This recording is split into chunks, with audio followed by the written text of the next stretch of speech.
100억 달러짜리 배가 바다 한가운데서 멈춰섰습니다. 연기 감지기는 오작동하고 전력 시스템은 계속 다운되고 환기는 제대로 안 되죠. 이 배는 세계에서 가장 거대한 부유 구조물인데 어떤 전문가는 이걸 두고 최근 역사상 가장 큰 공학적 실패작이라고 불렀습니다. 그런데 이 괴물 같은 배를 왜 만든 걸까요? 자, 오늘은 인류가 만든 가장 거대한 배에 관한 이야기를 해보겠습니다. 호주 북쪽 해안, 구글 지도 위성 사진으로 봐도 사람 하나 안 보이는 그 파란 바다 한가운데에 어마어마한 물체 하나가 떠 있거든요. 이름은 FLNG 프렐류드라고 부르는데 쉽게 말하면 프렐류드입니다. 길이가 488m인데 이게 얼마나 긴지 감이 안 오시죠? 시어스 타워 높이가 1600피트쯤 되는데 그걸 옆으로 눕힌 길이에요. 아니면 에펠탑을 놓고 옆에 자유의 여신상 하나 더 세우고 거기에 대관람차까지 붙인 길이라고 보시면 됩니다. 높이는 105m인데 빅벤 시계탑에 시계판 하나 더 올린 높이거든요. 폭은 70m니까 피사의 사탑이 드디어 완전히 넘어졌다고 치고 거기에 버스 한 대 세우고 옆에 기린 한 마리 눕힌 것까지 더한 너비입니다. 수치만 봐서는 실감이 안 나는데 이 배 안에 사람 200명이 살거든요. 그냥 사는 게 아니라 헬리콥터 착륙장도 있고 체육관도 있고 골프 시뮬레이터까지 있어요. 근데 이게 그냥 배가 아닙니다. 이건 천연가스를 뽑아서 액화시키는 거대한 공장이에요. 배 위에 공장을 통째로 올려놓은 거죠. 보통 이런 시설은 땅 위에 짓는데 쉐리라는 회사가 이걸 배 위에다 만들어버렸거든요. 대체 왜 그랬을까요? 이야기는 2007년으로 거슬러 올라갑니다. 호주 서부 해안에서 멀리 떨어진 바다 밑에서 천연가스전이 발견됐어요. 근데 문제가 있었죠. 너무 멀고 양도 그렇게 많지 않았던 겁니다. 육지에서 파이프라인 끌고 와서 개발하기에는 돈이 너무 많이 들거든요. 그래서 사람들은 이건 개발할 가치가 없다고 판단했습니다. 그런데 2009년 쉘이 완전히 다른 접근법을 내놓습니다. 파이프라인을 끌고 올 필요가 없다. 공장을 직접 가스전 위로 보내면 되지 않나? 이게 FLNG라는 개념이거든요. 플로팅 리크파이드 내추럴 가스의 약자인데 직역하면 떠다니는 액화 천연가스 시설이죠. 땅에 짓던 공장을 배 위에 올려놓는다는 발상 자체가 미친 짓이었습니다. 왜 천연가스를 액화시켜야 하는지부터 설명해 드릴게요. 천연가스는 이름 그대로 기체 상태거든요. 땅속 깊은 곳, 오래된 암석 사이사이 틈에 갇혀 있다가 뽑아내면 그냥 가스예요. 집에 있는 가스 레인지나 난방기에서 쓰는 바로 그거죠. 근데 이 가스를 그 상태로 운반하려면 문제가 생깁니다. 부피가 너무 크거든요. 그래서 사람들은 이 가스를 엄청나게 차갑게 만들어서 액체로 바꿔버립니다. 영하 162도 정도로 냉각시키면 가스가 액체가 되는데 그러면 부피가 600분의 1로 줄어들어요. 물병 하나랑 증기 한 상자 중에서 뭐가 운반하기 쉬울지 생각해보세요. 당연히 물병이죠. 바로 그런 원리입니다. 육지에 있는 LNG 시설은 이미 흔합니다. 땅속에서 천연가스 뽑아 올리고 정제하고 차갑게 만들어서 액화시킨 다음에 파이프라인으로 보내거나 배에 실어서 수출하죠. 근데 FLNG는 이 모든 걸 배 위에서 한다는 겁니다. 해저가스전 바로 위에 배를 띄워놓고 거기서 직접 가스를 뽑아서 액화시키고 저장까지 하는 거예요. 이 방식의 장점은 명확했습니다. 파이프라인 같은 거대한 인프라가 필요 없죠. 육지의 공장 부지도 필요 없고요. 멀리 떨어진 해저 가스전도 개발할 수 있게 됩니다. 그리고 가장 큰 장점은 뭐냐면 한 곳에서 가스를 다 뽑아내면 배를 끌고 다른 가스전으로 이동할 수 있다는 거예요. 재활용이 가능한 거죠. 화석연료 채굴의 재사용이라니 아이러니하긴 한데 어쨌든 경제적으로는 말이 됐습니다. 2012년 이 배를 만들기 시작했어요. 장소는 한국의 거제도에 있는 삼성중공업 조선소였습니다. 전 세계에서 이렇게 큰 선체를 만들 수 있는 조선소가 몇 개 안 되거든요. 5,000명이 넘는 사람들이 이 배를 만드는데 투입됐습니다. 강철만 26만 톤이 들어갔는데 이 정도면 세인트루이스에 있는 게이트웨이 아치를 56개 더 만들 수 있는 양이에요.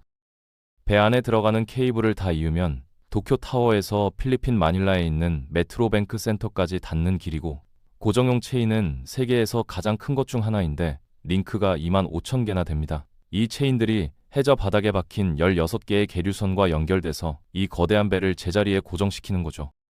설계에는 600명의 엔지니어가 투입됐어요. 왜 이렇게 많았냐면 보통 육지에 짓는 LNG 시설을 4분의 1 크기로 줄여서 배 위에 올려야 했거든요. 모든 장비를 쌓아 올리거나 테트리스 하듯이 끼워 맞춰야 했습니다. 게다가 이 배는 바다 한가운데서 50년을 버텨야 하는데 첫 25년은 지금 위치에서 가스를 뽑고 그 다음 25년은 다른 곳으로 이동했을 계획이었거든요.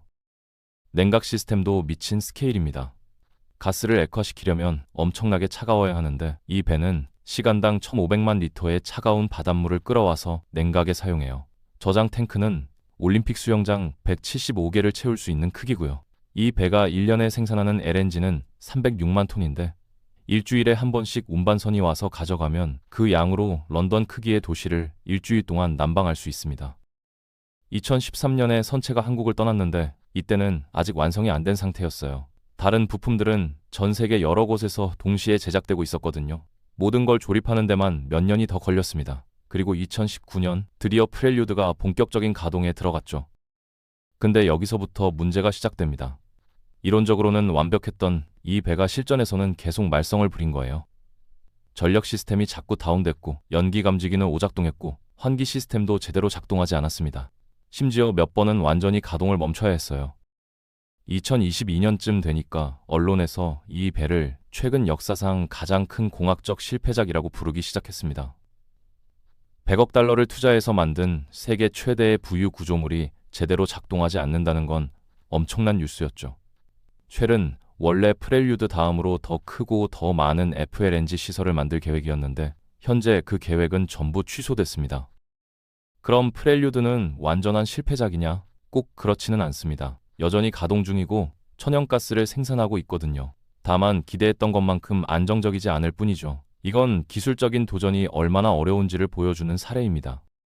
이쯤에서 다른 거대한 배들과 비교해볼까요? 세계에서 가장 긴 자력 추진 선박은 시와이즈 자이언트라는 유조선이었습니다. 길이가 458m쯤 됐는데 시어스 타워를 옆으로 눕힌 다음에 꼭대기 대관람차를 반으로 자른 길이에요. 이 배는 최고 속도로 달리다가 멈추려면 9km가 필요했고 방향을 틀려면 센트럴파크 2개 넘는 면적이 필요했습니다. 시와이즈 자이언트는 중동과 미국 사이에서 원유를 실어 나르는 일을 했는데 1988년에 이란 근처에서 폭탄을 맞고 불이 나서 가라앉았어요. 그런데 노르웨이 회사가 잔해를 사들여서 해피 자이언트라는 이름으로 수리했고 그 후에도 몇 번 더 팔리고 이름이 바뀌다가 결국 인도 구자라트에서 해체됐습니다. 18,000명의 인부가 투입돼서 이 배를 분해했다고 하죠. 시와이즈 자이언트는 아마 앞으로도 한동안 가장 긴 자력 추진 선박 기록을 유지할 겁니다. 최근 수십 년 동안 석유 산업의 규제와 우선순위가 바뀌면서 사람들이 더 작고 빠르고 기동성 좋은 배를 선호하게 됐거든요. 이렇게 거대한 유조선은 이제 만들지 않습니다. 또 다른 경쟁자는 파이어니어링 스피릿이라는 배입니다. 이 배는 석유 플랫폼을 설치하고 제거하는 일을 하는데 총 톤수로는 프렐류드를 이겨요. 프렐류드가 30만 톤인데 파이어니어링 스피릿은 40만 톤이 넘거든요. 근데 길이는 프렐류드보다 100m나 짧습니다. 그래서 순수하게 크기만 따지면 프렐류드가 이기는 거죠. 여기서 재미있는 논쟁이 하나 있습니다. 프렐류드를 배라고 불러야 하는가? 프렐류드는 자력으로 움직일 수 없거든요. 끌고 갈 수는 있고 방향을 틀 수는 있지만 엔진으로 추진하지는 못해요. 어떤 사람들은 배라면 스스로 움직일 수 있어야 한다고 주장합니다. 근데 1983년 남아프리카 공화국의 법률을 보면 자력 추진 여부는 배의 정의에 포함되지 않아요. 물론 1980년대 남아공법이 모든 걸 제대로 정의했다고 믿기는 어렵지만 어쨌든 그 기준을 따르면 프렐류드는 배가 맞습니다. 자력 추진이든 아니든 간에 순수한 크기로만 보면 프렐류드가 인류가 만든 가장 거대한 부유 구조물인 건 맞거든요. 프렐류드가 정박해 있는 곳은 사이클론 엘리라고 불리는 지역입니다. 태풍이 자주 지나가는 곳이죠. 그래서 이 배는 설계 단계에서부터 극한의 기상 조건을 견딜 수 있게 만들어졌어요. 1만 년에 한 번 올까 말까 한 수준의 폭풍을 견딜 수 있는데 시속 300km의 바람과 20m 높이의 파도를 버틸 수 있습니다. 카테고리 5 사이클론도 견딜 수 있게 설계됐죠. 배 안에는 200명 정도가 생활하는데 이들은 문명에서 정말 멀리 떨어져 있어요. 가장 가까운 육지인 브루이라는 도시까지 헬리콥터로 2시간 반이 걸립니다.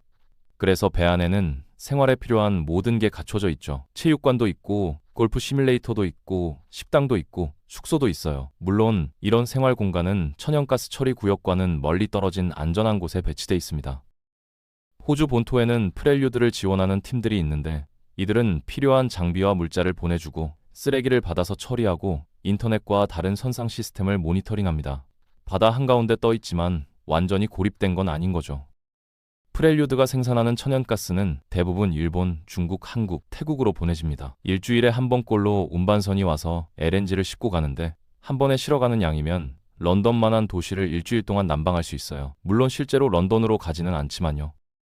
그런데 왜 프렐류드는 계속 문제를 일으킨 걸까요? 가장 큰 이유는 복잡성입니다. 육지에 지어야 할 거대한 공장을 배 위에 압축해서 올려놓았는데 이게 생각보다 훨씬 어려운 일이었던 거예요. 바다라는 환경 자체가 불안정하고 염분이 많고 습도가 높고 폭풍이 치거든요. 육지에서는 문제없이 작동하던 시스템도 바다 위에서는 다르게 작동할 수 있습니다. 게다가 모든 걸 작게 만들고 효율적으로 배치하다 보니 어쩔 수 없이 복잡해졌어요. 부품 하나가 고장나면 그걸 고치기 위해서 다른 부품들을 전부 건드려야 하는 경우도 생기죠. 육지 시설이었다면 쉽게 접근해서 수리할 수 있는 것도 배 위에서는 훨씬 어려워집니다. 전력 시스템 문제는 특히 심각했습니다.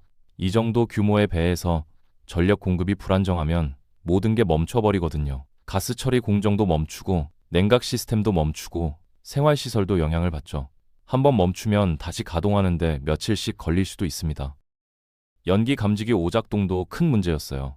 배 위에서 화재는 정말 위험한데 감지기가 계속 오경보를 내면 사람들이 진짜 화재 경보를 무시하게 될 수 있거든요. 환기 시스템 문제는 천연가스를 다루는 시설에서는 더욱 심각합니다.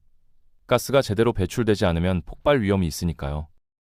쉘은 이런 문제들을 해결하기 위해 계속 노력하고 있지만 이미 FLNG에 대한 열의는 많이 식었습니다. 프렐류드 다음으로 계획했던 FLNG 시설들은 전부 취소됐거든요. 이건 기술적 도전이 예상보다 훨씬 어려웠다는 걸 인정하는 거나 마찬가지죠.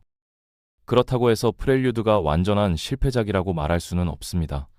여전히 작동하고 있고 천연가스를 생산하고 있으니까요. 다만 처음에 기대했던 것만큼 효율적이거나 안정적이지는 않을 뿐이죠. 어쩌면 이게 인류의 거대 프로젝트가 겪는 숙명일지도 모릅니다. 크루즈 선박들도 거대하기는 합니다. 어떤 건 롤러코스터가 있고 어떤 건 워터슬라이드가 있죠. 심지어 배 자체가 워터슬라이드가 돼버린 경우도 있었고요. 근데 가장 큰 크루즈 선박도 프렐류드 옆에 세우면 작아 보입니다. 크루즈 선박은 사람들을 즐겁게 하려고 만든 거고 프렐류드는 바다 밑에서 가스를 뽑아서 액화시키려고 만든 거거든요. 목적 자체가 다른 거죠. 재미있는 건 이렇게 거대한 구조물을 만드는 것 자체가 인류의 야망을 보여준다는 겁니다. 불가능해 보이는 걸 가능하게 만들려는 욕망 말이죠. 프렐류드는 그 야망의 결과물인데 동시에 그 한계도 보여줬습니다. 기술적으로는 가능하지만 실용적으로는 완벽하지 않을 수 있다는 거요. 지금도 프렐류드는 호주 북쪽 바다에서 천연가스를 뽑아내고 있습니다.